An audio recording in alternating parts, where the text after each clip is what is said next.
una vez más junto a ustedes para continuar en esta senda de la Reforma, tratando las 5 solas de Lutero o de Martín Lutero, este monje franciscano que tuvo el encuentro personal con Cristo y que producto de ese encuentro personal con Jesús pudo declarar su fe en él y colocar allí en la universidad en Wittenberg, en Alemania, las 95 tesis así conocidas de Lutero, y que en el fondo son las razones de lo que él cree y el por qué deja la Iglesia Católica Romana. Ahora nosotros estamos viendo estas 5 expresiones de este encuentro de Lutero con Dios, que son las 5 solas. Y hemos estado como junto a Daniel Madrid, encargado, pastoreando ahí en el grupo de matrimonio de la Segunda Iglesia, en este quehacer de la obra del Señor, no siendo pastor en la obra bautista, pero sí en el trabajo, en el quehacer en la iglesia. Así es que, una vez más, Daniel, estamos aquí para charlar, para conversar, para dialogar en torno ahora en lo que viene de este solo Cristo. Solo Cristo. Cuando pensamos en esto, ¿qué estaría pensando Lutero? La influencia papal, ¿no? Las bulas papales, estas bulas papales que no eran otra cosa que esto que dice el Papa es ley, ¿no? Es ley. Por lo tanto, para Lutero, cuando yo leía en el primer programa, tú recordarás, ¿no es cierto?, cuando él dice, yo no me retractaré porque el Papa hierra. Exacto. El Papa ha errado. El Papa, en otras palabras, el Papa es humano, es como yo, necesita ser salvo también como yo, y por lo tanto, si el Papa ha errado, yo no puedo retractarme si no sea convencido por las Sagradas Escrituras. Exacto. Y como las Sagradas Escrituras no me convencen de algo contrario, al revés, fundamentan lo que creo, entonces no puedo retractarme. Y ahora nos dice solo Cristo. Y aquí es donde lo que está haciendo Lutero, desde mi óptica, es levantar a Cristo como debe ser. No hay más. Pablo diría a Timoteo, no hay otro mediador entre los hombres. El libro de los Hechos, Pedro predicando diría, porque no hay otro nombre bajo el cielo dado a los hombres en quien podamos ser salvos. Solo Cristo. Y aquí Lutero hace exactamente lo mismo. Y tal vez esto le provoca al Papa y a las autoridades eclesiásticas del tiempo enviarlo a la cárcel. Porque está colocando a alguien por sobre la bula papal y sobre el Papa. No hay más. Bueno, si uno lee las 95 tesis de Lutero, uno ve claramente cómo Lutero restringe el poder del Papa. Uh-huh. Y dice, el Papa puede tomar decisiones y él tiene poder sobre esas decisiones que él toma, pero no tiene ningún poder sobre la salvación. ¿Sí? Y eso es fuerte. Recordemos que las 5 solas son en relación a la salvación. Claro. Por lo tanto, solo Cristo es solo Cristo salva. ¿Sí? Entonces, Lutero luchó con estas mentiras, ¿cierto?, dadas por la Iglesia Católica Romana y por el Papa, y planteó que en realidad la salvación venía solamente a través de este mediador entre Dios y el hombre, que es Cristo. Ahora, solo Cristo porque lo que hace Cristo es cumplir estas etapas, ¿no es cierto?, que nosotros podemos ver. Un nacimiento virginal, una vida de santidad, de entrega, de predicación, de enseñanza del Evangelio, una muerte, ¿no es cierto?, un sacrificio, si lo pudiéramos poner primero en orden, un sacrificio vicario, el sacrificio de Cristo que nadie más podría soportar, ¿no?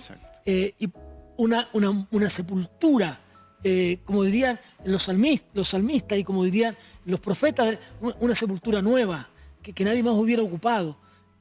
Pero Pablo dice, todo esto, si no hablo de esto último, no me serviría. Y que es la resurrección de Cristo. Por lo tanto, para Pablo, para Lutero, la vida de Cristo es un todo en la salvación y es el requisito fundamental de que nosotros creamos en la obra de Jesús. No hay otra fórmula, no existe otra manera de alcanzar salvación, sino es solo por medio de Cristo. Y las Escrituras así lo certifican, lo apostillan, como se diría hoy día, ¿no? Él es el único camino a la salvación. De hecho, él de sí mismo Él dijo, dice, yo soy el camino, la verdad y la vida, y nadie viene al Padre, ¿cierto?, si no es por mí. Entonces, es el único camino. Ahora, eso quiere decir que no hay otro camino. No existe. ¿Sí? No existe otro camino. Yo soy el único camino. Entonces, cuando hablamos de solo Cristo, estamos hablando de solo Cristo para salvación porque es el único camino. No hay papa, no hay bulas, no hay nada que nosotros podamos hacer para obtener esa salvación. Solo Cristo. Y ese solo Cristo es tan potente, ¿no es cierto?, que es solo Cristo en todas las áreas de tu vida. Es solo Cristo salva, solo Cristo restaura, solo Cristo regenera, solo Cristo sana, solo Cristo libera. Es solo Cristo en todas las áreas, en todas las esferas. No podemos quitarlo del centro. Y ese es el gran problema de la gente, que a veces, solo Cristo en mis finanzas. Exacto. Solo Cristo, tú trabajas con matrimonio, en la intimidad de mi hogar. Exacto. Solo Cristo en la intimidad con mi esposa. Es decir, tú que manejas más el tema del matrimonio, ¿no es cierto? Y en este trabajo hermoso que estás haciendo en nuestra iglesia acerca de esto, qué importante es para los matrimonios recobrar este solo Cristo en el matrimonio. De hecho, la última reunión fue Cristo en el matrimonio, ¿sí? ¿Y de qué hablamos? De cómo es la guía perfecta, de cómo Cristo cuida a su esposa, la iglesia, ¿cierto? Y cómo da su vida por su iglesia. Entonces, estábamos hablando un poco de cómo el sacrificio del esposo por la esposa. ¿Sí? ¿Cuánto ¿Sí? es? ¿Cuánto Claro. sacrificio hay? Claro, es muy bonito pensar en eso, que en realidad es el único camino, es la única verdad y es la vida, ¿sí? Y nosotros nos debemos a Cristo porque Él nos dio la salvación que hablábamos en las solas anteriores, por gracia, mediante la fe, ¿cierto?, en Cristo. Y ahí se echa por tierra entonces la idea, por ejemplo, la mala idea del purgatorio. Es decir, todavía podemos salvar. Aquí es donde entramos con las demás, con las otras sectas en una cuestión que nos separa, pero totalmente. Totalmente. ¿No? Cuando con la Iglesia Católica Romana, por ejemplo, algunos dicen, no, sí tenemos algunas cosas, pero hay elementos que nos separan rotundamente. La concepción de la Virgen María, que no tenemos temor en llamarla Virgen María, porque lo fue, pero no fue hasta que Cristo nació. Y es una mujer santa. Y claro, una mujer como ella, yo siempre he dicho, sin menospreciar a mi madre, pero ¿quién no hubiera querido a la Virgen María como su mamá? Una mujer que Dios la ve y dice, bendita tú entre las mujeres. O sea, Exacto. no hay entre las mujeres otra como tú, te escojo a ti. O sea, ¿quién no quisiera a la Virgen María como su mamá? La amamos y la respetamos, pero no la veneramos, que es el gran tema. Pero cuando nosotros miramos las demás sectas religiosas, por ejemplo, cuando miramos los testigos de Jehová, cuando miramos los mormones dicen, tú puedes bautizarte por tu tatarabuelo. Eso no dice la Biblia. Y no reconocen a Jesús como Hijo de Dios Ni como Señor, ni como Señor. ni menos como Salvador entonces. Exacto. Porque, y de ahí entonces que este tema, como te decía, del purgatorio, es tan nefasto, porque hace creer a las personas que tienen una esperanza que no existe. Exacto. Entonces, se van inventando cosas. En los programas pasados hablábamos, Sí, claro. ¿cierto?, que el hombre busca naturalmente un camino que lo lleve a Dios. Pero el camino está cortado absolutamente hasta que Dios decide en su gracia darnos la salvación a través, por medio de Jesucristo, por su gracia y por medio de la fe. Aunque el concepto romano que existía del tiempo, que todos los caminos conducían a Roma, no todos los caminos conducen a la eternidad. No todos los caminos conducen al cielo. Solo conduce al cielo Cristo. Por lo tanto, es muy claro lo que dice el escritor sagrado en el libro de los Hechos. Lucas nos deja registrado, ¿no?, cuando dice simplemente, no hay otro nombre. O sea, no existe otra posibilidad. Y para Lutero, esto es fundamental en la fe. Solo Cristo salva. Exacto. Cristo es como decía el pastor, es el único mediador entre Dios y los hombres. No hay otro. No hay santos, no hay vírgenes, no hay ningún otro camino. No hay iglesia. No hay iglesia, ¿cierto? Nosotros tenemos salvación a través de Cristo, ¿sí? Entonces, hay que pensar que Cristo es Dios. Cristo se ofreció en sacrificio por nosotros para que nosotros tengamos vida eterna. Entonces, seríamos como... Igual, es muy loco pensar esto de que no aceptemos a Cristo como nuestro Salvador. ¿Sí? Absolutamente. Pero además de eso, ahí entonces le damos a Cristo su esencia divina. Lo que nos dice Juan. Juan dice, Cristo era en el principio. Cuando habla el verbo está hablando de Cristo. Exacto. ¿No? Pero dice, en el principio era Cristo. ¿Sí? En el principio Cristo estaba. ¿No? Y en el principio, y Cristo era Dios. Exacto. No es lo que cree la Iglesia Católica, la Iglesia, los testigos de Jehová, cuando nos dicen, no, Cristo era la palabra. Momento. No, Cristo es Dios. Exacto. La preexistencia de Cristo es tan necesaria, es tan importante como doctrina cristiana, porque nos habla de este Dios. Por eso que al final la palabra del Señor nos dice en Hebreos, ¿no es cierto? Tenemos un sumo sacerdote que nos entiende. ¿Por qué? Porque tuvo que venir desde los cielos, vestirse de hombre. Decía mi profesor de historia del cristianismo, el profesor Oscar Pereira. Él decía, se sacó la ropa de humano, de campesino, ¿no? Así decía, bueno, él fue campesino muchos años, pero un gran hombre de Dios que hoy está en la presencia del Señor. Pero él decía, se sacó las chalas, se sacó todo eso y se vistió de hombre. Exacto. Se despojó. Se despojó de todo eso. Se despojó de su gloria y se vistió como yo decía allá en el campo, con chalas, con hojotas, con todo esto, porque Él vino a sufrir conmigo. Y eso es lo que dice Hebreos. Tenemos un sumo sacerdote, por eso que nos entiende, porque Él fue tentado. Y fue tentado en todo. Fue tentado en todo. Fue tentado en que todo esto te daré, el afán del hombre por tenernos. Exacto. Todo esto te daré si postrado me adoraras, ¿no? Entonces, cuando miramos a Cristo de esta manera, para nosotros, Cristo es en todo, y Él todo.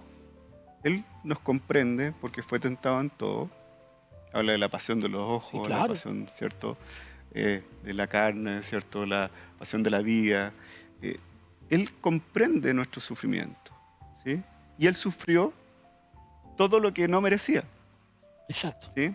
Y como decía el pastor, Él está desde el principio. Él es. ¿Sí? La Biblia dice, el En que Él era, estaba la vida, dice. el que era, el que es y el que ha de venir. Ujú.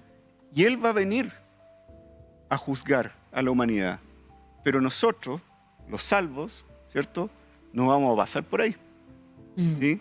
Vamos a ser llevados al cielo directamente, ¿cierto? Y el juicio no va a ser para nosotros. ¿Cómo se sintió Tomás cuando se enfrenta con Jesús después de haber dicho, mientras yo no vea sus manos, mientras no vea su costado, mientras no vea sus pies, yo no voy a creer, dice, ¿no? Pero cuando Cristo se presenta delante de él, yo me lo imagino así con una tremenda congoja en su corazón cuando él dice, yo soy. Dice, Tomás primero dice, yo no creo, pero yo soy, aquí estoy. Ve mis manos, esta es la prueba. ¿No? Yo soy. Yo resucité de entre los muertos. Nuestra fe no tendría sentido si no hubiera resucitado Cristo. Sería vana, dice el apóstol Pablo. ¿Para qué creer en alguien que no? Y lo dice Gamaliel. Cuando tú lees el libro de los Hechos, ¿no es cierto? Cuando dice, mira, si esta cuestión no es de Dios, eso es lo que está diciendo. Si esta cuestión no es de Dios, va a pasar. Sí. Vinieron otros, vino Teudas, vino este, vino el otro, vino aquel, vino este otro. Y se murieron los líderes y la cuestión paró ahí. Pero bendita palabra de Dios que el Evangelio de Jesucristo ha sobrepasado la historia de los tiempos. Y persiste hasta el día de hoy. Y persistirá hasta el día de Jesucristo. Amén. Cuando Él vuelva por nosotros. Amén. Solo Cristo. Ahora, tenemos una ventaja, quizás nosotros, en que nos da una felicidad o una bienaventuranza. Dice, bienaventurados los que no vieron y creyeron. Claro. Entonces nosotros, los cristianos de este siglo, tenemos la forma de ver a Cristo, es la palabra de Dios, la Escritura, la Biblia. Entonces nosotros vemos a Cristo a través de la Escritura. Y tenemos a Cristo en nuestro corazón, ¿cierto? Lo que hemos creído y nos hemos postrado ante sus pies, ¿cierto? Como Señor y Salvador. Tenemos el Espíritu Santo morando, que es Cristo en nosotros. Fíjate que los atenienses tenían una cultura religiosa muy grande, ¿no? Pablo visita Atenas y se encuentra con que paseando por la calle, por los lugares en Atenas, luego de ir al Areópago, que era el lugar donde se juntaban los filósofos, para, valga la redundancia, filosofar sobre algo, contar alguna historia novedosa, porque eso hacían los filósofos del tiempo, ¿no? Y tenían su lugar donde se juntaban y cada uno contaba una historia extraordinaria, filosofaba sobre algo. Y Pablo, cuando se presenta frente a estos filósofos, que tenía la autoridad para hacerlo, Pablo era un erudito del tiempo, así es que, y tenía su fama también, por lo tanto iban a escucharlo. Además era romano, le iban a permitir todo eso porque Roma había invadido todo lugar conocido. Así es que Pablo podía darse ciertos lujos que los otros discípulos, y aquí está otra vez, para otra historia, el llamado de Dios a Pablo, ¿no? Él podía estar en lugares que los demás no podían estar. Como llegar a los gentiles. Claro. Entonces llega allí al Areópago y se encuentra y le dice, mire, yo recorriendo la ciudad de ustedes me he dado cuenta que ustedes son muy religiosos. Ustedes tienen dioses para todo. Pero además incluso colocaron una estatua para el Dios no conocido. Y Pablo dice, de ese Dios vengo a hablarles. Pero es un Dios que no necesita templos hechos por manos de hombre. Es un Dios que no necesita que le adoremos, pero acepta nuestra adoración. Porque Cristo no necesita que yo lo adore para ser Dios. No necesita que yo levante manos en el culto. No necesita eso. Yo no necesito. Yo necesito expresarle a Él mi gratitud a través del canto, la oración, a través de la lectura de la Biblia, etcétera, etcétera. Entonces, este Dios no necesita de eso. Pero es el Dios que resucitó. Cuando llega la resurrección, dice que los atenienses le dijeron, hasta aquí llegamos. ¿Por qué? Porque estos filósofos no creían en la resurrección de los muertos. Pero Pablo dice, lo siento. Y interesante eso, porque no se trata de aceptar a Cristo. Se trata de creer y vivir para Cristo. Claro. ¿Sí? Porque hay muchas religiones que aceptan a Cristo. ¿Sí? Sí, claro. De hecho, los budistas lo aceptan como un filósofo más, un mensajero más. Los hindúes, si uno va, le dicen existe Cristo, lo van a poner entre los 300 y 400 dioses que tienen, ¿cierto? Los católicos lo ponen como Jesús y al lado está María, ¿cierto? Y todos los otros santos.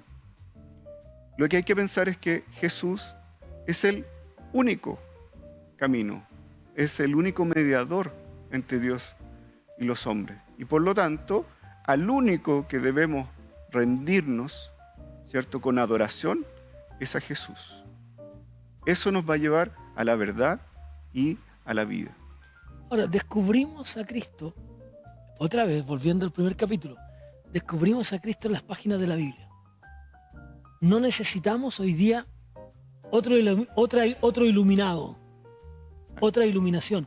Por eso que decíamos en uno de los capítulos también, lo que cuando hablamos de solo gracia, ¿no? Lo que hemos recibido gratuito, ofrezcámoslo gratuitamente también. No hay mérito humano. Pero ¿quién tiene que aceptar? A Cristo. Y eso es lo que nos está diciendo Lutero. Solo Cristo. Y tal vez como tú decías en uno de los capítulos, no recuerdo cuál, que cuando Lutero va subiendo, ¿no es cierto?, las escaleras para encontrarse con el Papa, se retiene y vuelve. ¿Qué saco con hablar con este hombre si no me va a entender? Sí.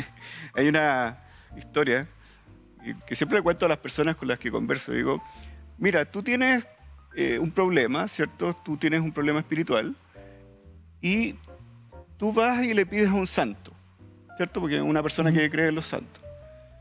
Yo le digo, ¿por qué le estás pidiendo al conserje del edificio, ¿cierto? Sin tener nada en contra de los conserjes, ¿cierto?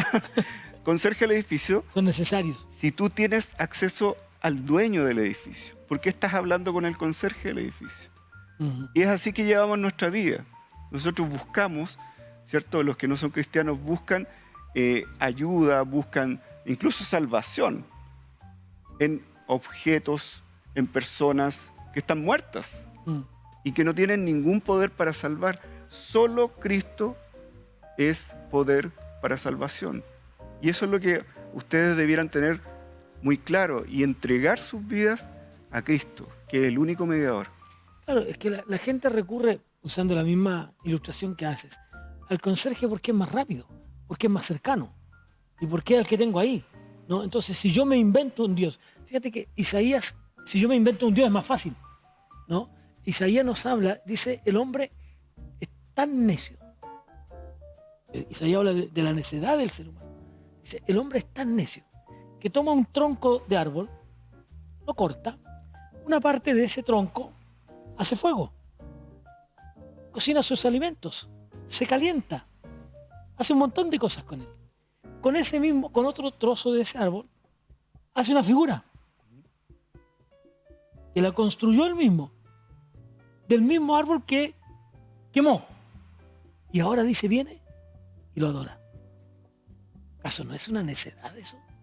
Bueno, el hombre tiene puesto cuando fue creado también con una necesidad de adoración. Claro. Y lo que nosotros debemos hacer es adorar el objeto correcto. Decidir a quién dirigimos la adoración. Exacto. Y debemos dirigir nuestra oración al Señor. Porque si no la dirigimos a Él, estamos errados, estamos equivocados, ¿sí?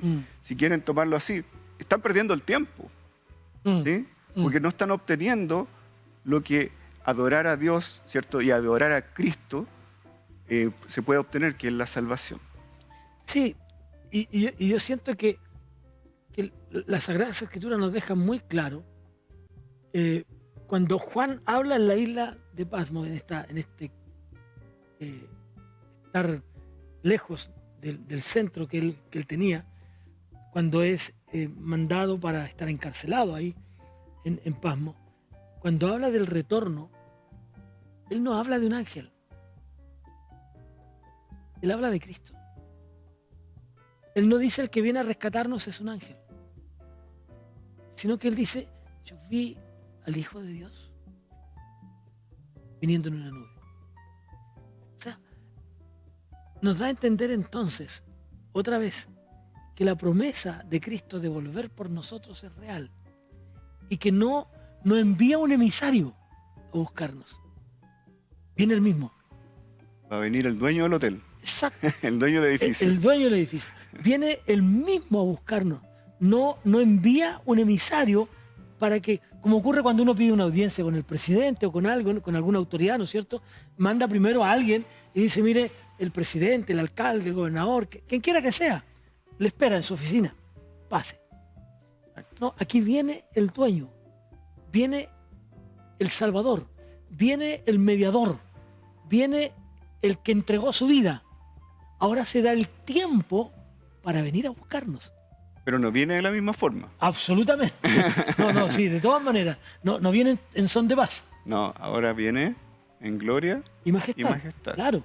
Y vamos a hablar de toda la gloria de Él después, ¿no? Pero Él viene a eso, pero viene Él. Juan dice, yo vi, y la Escritura nos dice también en los evangelios, el Hijo del Hombre viene en las nubes, ¿no?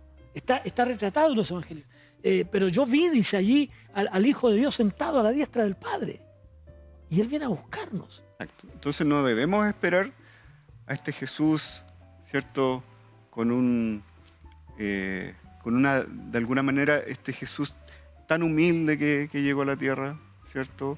Que se encarnó, ¿sí? Que fue maltratado por la humanidad y que murió en una cruz, ¿cierto? Es el Jesús poderoso, el Jesús que viene en toda su potestad, toda autoridad ha sido dada a Jesús. Y por lo tanto, ese es el Jesús que va a venir a llevarnos, ¿cierto? A nosotros, los que creemos y los que entregamos nuestra vida a Dios y a Jesús, y a juzgar a los que no han creído en Él. Y eso es muy potente. Es muy potente porque la salvación, solo con la fe puesta en Cristo, otra vez nos lleva a esta reflexión de Pablo a Timoteo. No hay otro mediador. Timoteo, no busques otra fórmula. No la hay. Y eso es lo que tienes que enseñar a los demás. Esto encarga a hombres fieles, dice también, ¿no es cierto? Esto encarga a hombres fieles que sean idóneos para enseñar esto, de que no hay otra forma de llegar al Padre, sino por medio de Cristo. No hay un sustituto, yo no puedo ir como muchos creen, ¿no es cierto? Insisto en lo que dije delante, aceptamos a la Virgen María como una mujer extraordinaria, pero ella no puede, no tiene ninguna autoridad para interceder por mí. No es como que yo voy donde la mamá de alguien para ver si puedo, ¿no es cierto? Voy donde la mamá del presidente para ver si ella tiene alguna llegada más rápida al presidente. Aquí no puede ser.